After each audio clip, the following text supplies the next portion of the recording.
हरे कृष्णा। आप सभी को दंडवत प्रणाम।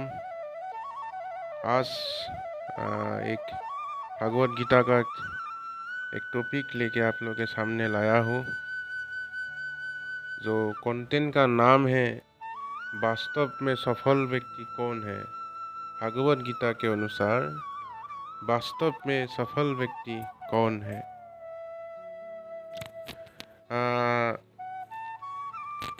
जैसे कि हम सभी जानते हैं, क्या भौतिक जगत में सफल व्यक्ति कौन होता है, या भौतिक जगत में एक आम आदमी के नजरियों में सफल व्यक्ति वो है जिसके पास खूब सारा पैसा हो, नाम हो, पावर हो, जिसका फैन फॉलोइंग बहुत ज़्यादा हो। उन्हीं लोगों को ये भौतिक जगत में सफल व्यक्ति माना जाता है। लोगों के अनुसार, लोगों के दृष्टि में जिसके पास मतलब धन दौलत बहुत सारे होते हैं, उन्हीं लोगों को हम क्या सोचते हैं कि वो ही सफल व्यक्ति होता है। लेकिन वास्तव में मेरे दोस्तों वो बात नहीं है, क्योंकि बहुत सारे सफल व्यक्ति मैंने देखा है कि हम सभी देखे हैं कि वो भी आत्महत्या भी कर लेते हैं। अगर वो वास्तव में सफल व्यक्ति होता, क्योंकि सफल व्यक्ति वही होता है जिसका शांति होता है, जिनके मन में शांति है, वही सफल व्यक्ति है। तो लेकिन अभी कृष्ण ने भगवत गीता में सफल व्यक्ति किसको कहा है, भगवान ने सफल व्यक्ति किसको कहा है। अर्जुन के सामने भगवान ने सफल व्यक्ति किसको कहा है, वो हम भगवत गीता के श्लोक से आज जानने की कोशिश करेंगे। आप लोग मतलब मेरी स्क्रीन पे भगवत गीता का एक चैप्टर का श्लोक है 18.58। वो श्लोक आप लोगों के सामने पढ़ा के देता हूँ।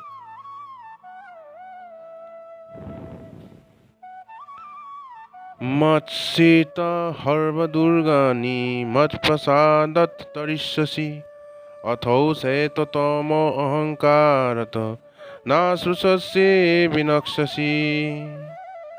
इसका अनुवाद क्या है, ये श्रील प्रभुपाद जी ने क्या अनुवाद किया है जानेंगे। यदि तुम मुझ में भावना भावित होंगे तो मेरी कृपा से तुम बद्ध जीवन के सारे अवरोध को लांघ जाओगे। लेकिन यदि तुम मिथ्या अहंकार वश ऐसी चेतना में कर्म नहीं करोगे और मेरी बात नहीं सुनोगे तो तुम विनाश हो जाओगे। तो आप लोगों मतलब इस श्लोक से क्या समझ में आया। यदि तुम मुझसे भावना भावित होंगे, भावना भावित मतलब कृष्ण कॉन्शियसनेस, जो भगवान के प्रति जिसका प्रेम नहीं है, तो मेरी कृपा से तुम बद्ध जीवन के सारे अवरोध को लांघ जाओगे। मतलब भावना भावित मतलब कृष्ण कॉन्शियसनेस जो भक्त है, ये भावना भावित मतलब कृष्ण भावना भावित जो भक्ति के मतलब जो भक्त है, जो भक्ति करने के बाद जो भाव आता है, उसी को कृष्ण भावना भावित मतलब कहते हैं। तो मेरी कृपा से तुम बद्ध जीवन के सारे अवरोध को लांघ जाओगे। अवरोध मतलब बाधा, विघ्न, बाधा। बहुत सारे प्रॉब्लम हमारे लाइफ में आता है ना जीवन में।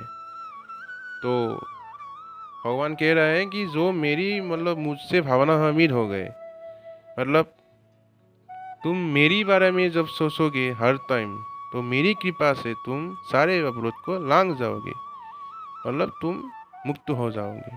लेकिन यदि तुम मिथ्या अहंकार बस ऐसी चेतना में काम नहीं करोगे और मेरी बात नहीं सुनोगे तो तुम विनाश हो जाओगे। अगर तुम मेरे भक्त नहीं बनोगे, मतलब मिथ्या अहंकार बस मेरी शरण में नहीं आओगे, ऐसी चेतना में कर्म नहीं करोगे, अर्थात जो भगवान के शरण में रहकर कर्म नहीं करता, भगवान के लिए जो कर्म नहीं करता, जो खुद के लिए काम करता है, खुद के इंद्रिय तृप्ति के लिए काम करता है, भगवान कह रहे उन लोगों के लिए जो वो लोग मेरी बात नहीं सुनते, तो तुम विनाश हो जाओगे अगर तुम मेरी बात नहीं सुनोगे। अभी मैंने जो तुमको भागवत गीता समझाया, अगर तुम मेरी गीता के अनुसार नहीं चलोगे तो क्या होगे, तुम विनाश हो जाओगे। भगवान ने कह दिया। मतलब सफल व्यक्ति वही है जो भगवान के शरण में रहकर काम करता है, सेवा करता है। समझ में आया आप लोगों को क्या कह रहा है? कृष्ण ने कह रहा है कि सफल व्यक्ति वही है जो मुझसे भावनान्वित होता है, जो मेरी सेवा करता है, जो मेरी भक्ति है, जो मेरी भक्त है, जो मेरी भक्ति करता है, जो मेरी ही बारे में 24 आवर्स सोचते हैं, वही सफल व्यक्ति है। मतलब सफल व्यक्ति वही है जो अंत कृष्ण के धाम में चला जाता है। और वो असफल व्यक्ति वही है जो भगवान को, मतलब भगवान के प्रति आसक्त नहीं है, जो भगवान को नहीं जानता। मतलब इस भौतिक जगत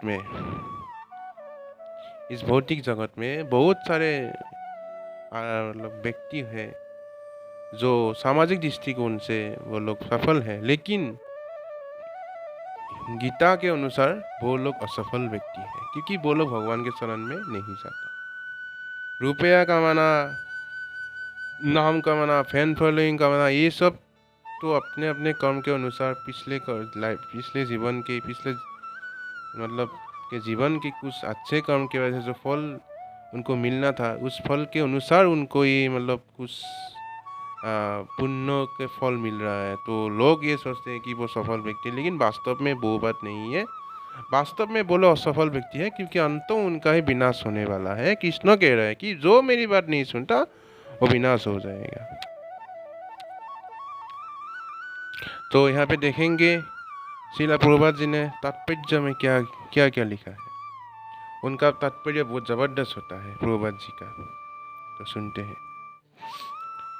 पूर्ण कृष्ण भावनान्वित व्यक्ति अपने अस्तित्व के लिए कर्तव्य करने के विषय में आवश्यकता से अधिक उद्विग्न नहीं रहता।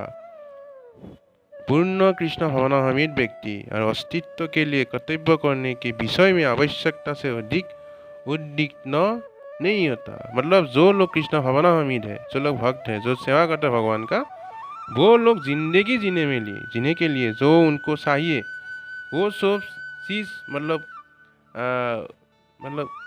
मिलना आ ना मिलना, ये सब चीज़ों के लिए उनको कोई मतलब उनके मन में कोई चिंता नहीं होता, क्योंकि उनको मिल जाता है कृष्ण की कृपा से। जो मूर्ख है यह समस्त चिंताओं से मुक्त कैसे रहे, ये इस बात को वो समझ नहीं सकता। जो लोग मूर्ख है वो समस्त चिंताओं से मुक्त कैसे रहे, इस बात को वो समझ नहीं सकता, क्योंकि जो लोग भक्त नहीं है, क्योंकि भक्त क्या कहते हैं, भगवान के शरण में जाके चिंता मुक्त हो जाता है, क्योंकि वो भगवान को कहते हैं कि भगवान आप ही आपको जो करना है कीजिए, मैं आपके शरण में आ गया, मैं से आपके लिए शरण में रहकर ही आपके लिए कुछ सेवा करूँगा। क्योंकि ऐसी भावना हमें जब होता है तो वो व्यक्ति क्या होता है, चिंता से मुक्त होता है, क्योंकि उनको मन में कोई चिंता नहीं होता कुछ वस्तु प्राप्त होगा या नहीं होगा, कुछ चीज़ें इन सारी चीज़ों के लिए वो चिंतित नहीं होता। लेकिन जो मूर्ख है, जो भगवान के शरण में नहीं जाता,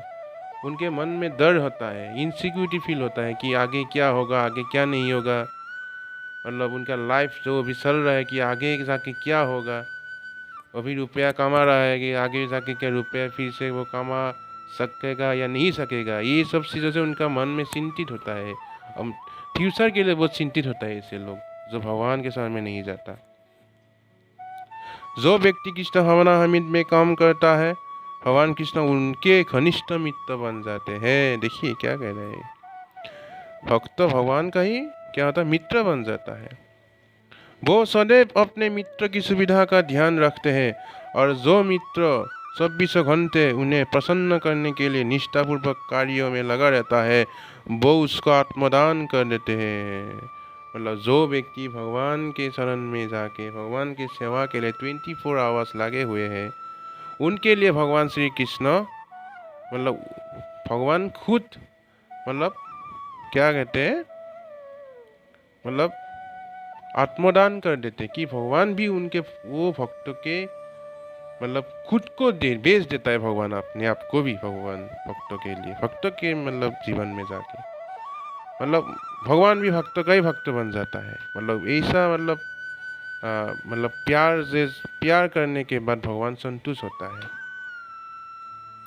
अतएव किसी को देहात्म बुद्धि के मिथ्या अहंकार में नहीं बह जाना चाहिए। मतलब जो लोग भगवान के भक्त नहीं है, वो उनके मन में अहंकार क्या होता है कि वो आत्मा नहीं है, वो शरीर है, क्योंकि वो शरीर के लिए कार्य कर रहा है, तो इसलिए वो लोग मूर्ख है। उस मतलब वो एक अहंकार से जी रहा है, मिथ्या अहंकार से। उसे झूठे ही यह नहीं सोचना चाहिए कि वो प्रकृति के नियमों से स्वतंत्र है या कर्म करने के लिए मुक्त है। वो पहले से कठोर भौतिक नियमों के अधीन है, लेकिन जैसे ही वो कृष्ण भावना हामिद होकर कर्म करता है, तो वो भौतिक दुश्चिंताओं से मुक्त हो जाता है। मतलब जब तक वो भगवान के शरण में नहीं जाता, तब तक क्या होता है, वो माया के मतलब कंट्रोल में रहता है। भगवान का जो एक्सटर्नल एनर्जी है, माया इस संसार को चला रहा है, माया ही दुख देता है लोगों को, तब तक वो माया के नियंत्रण में रहता है। और माया के जब नियंत्रण में रहता है, वो खुद को समझ बैठा है कि वो आत्मा नहीं शरीर है, वो ही स्वामी है। ऐसा दुश्चिंता से वो कब मुक्त होगा, जब वो भगवान के शरण में जाएगा। प्रभुपाद जी ही कह रहे हैं इस श्लोक में। मनुष्य को यह भली भांति जान लेना चाहिए कि जो कृष्ण भावनामृत में सक्रिय नहीं है, वो जन्म मृत्यु रूपी सागर के भंवर से पार कर अपना विनाश कर रहा है। मतलब जो लोग मनुष्य को जानना चाहिए कि जो भगवान के शरण में नहीं है, जो व्यक्ति, वो जन्म मृत्यु रूपी सागर, ये जो संसार है, ये संसार है जन्म मृत्यु का सागर कहते हैं, कि ये संसार में इनको भटकना पड़ेगा तब तक जब तक वो भगवान के शरण में नहीं चला जाता। कोई भी बद्ध जीव वो यही सही नहीं कोई भी बद्ध जीव यह सही नहीं जानता कि क्या करना है और क्या नहीं करना है। लेकिन जो व्यक्ति कृष्ण भावना हाविद होकर कर्म अंतर से करता है, वह कर्म करने के लिए मुक्त है, क्योंकि प्रत्येक क्रिया हुआ कर्म कृष्ण द्वारा प्रेरित तथा गुरु द्वारा पुष्ट होता है। मतलब कोई भी जीव तब तक नहीं मतलब जानता कि क्या करना है क्या नहीं करना, जब तक वो मतलब जो एक वैष्णव, जो भगवान के जो भक्त हैं, उनके मतलब जब तक वो वैष्णव के संगत में नहीं आता या भगवान के संगत में नहीं आता व उनके भक्त के संगत में नहीं आता, तब तक उनको कुछ नहीं मालूम होता कि जीवन का लक्ष्य क्या है, क्या करना है जीवन में, क्या नहीं करना है। तब उनको पता चलेगा जब वो एक वैष्णव से मुलाकात होता है, एक शुद्ध भक्त से जब मुलाकात होता है, तब जाके उनको ये सब मालूम होता है।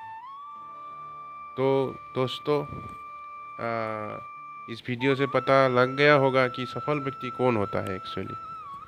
तो सफल व्यक्ति वही है जो भगवान का भक्त है, जो भगवान के शरण में है। जिस व्यक्ति को भगवान का प्रेम मिल चुका है, वही सफल है। चाहे वो कितना भी सामाजिक दृष्टिकोण से अमीर या वो मतलब गरीब ही क्यों ना हो, अगर वो भगवान के भक्त है, वो सफल है।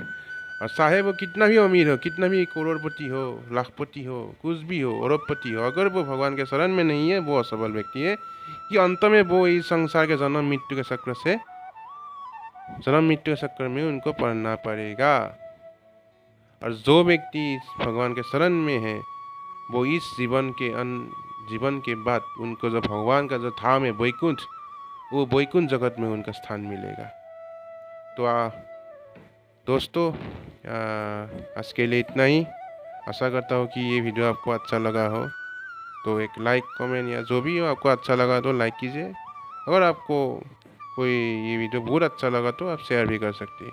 इसके साथ ही हरे कृष्ण, और सदा जप करें हरे कृष्ण महामंत्र। हरे कृष्ण कृष्ण कृष्ण हरे हरे, हरे राम राम राम हरे हरे, हरि बोल।